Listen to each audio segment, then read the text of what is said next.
gun that you see behind me is a 14-inch battleship gun from World War I that is mounted on a train. It's known as the U.S. Navy railroad gun.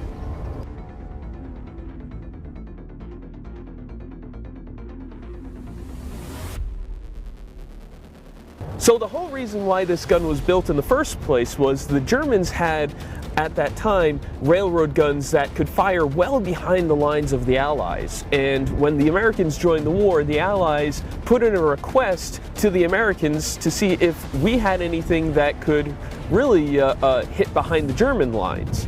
The reason why the Navy built it was, well, at that time, who had the biggest guns but the Navy? So they attached a big battleship gun to this train carriage and were able to hit well beyond the German lines, hitting railroad depots and troop assembly points, really breaking up several German attacks.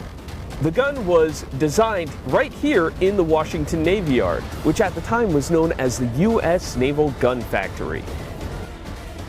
From its first design to when it first fired in France was only 230 days, which is a very, very quick turnaround time considering the manufacturing process and the transport and training of all of the crews who manned these guns.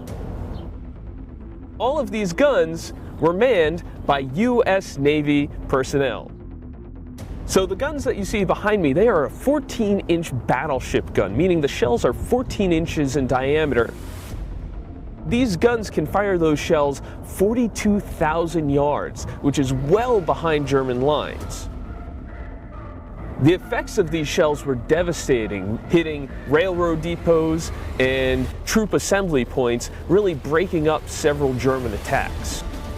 They were also some of the last guns that fired on the very last day of the war, on November 11th, 1918.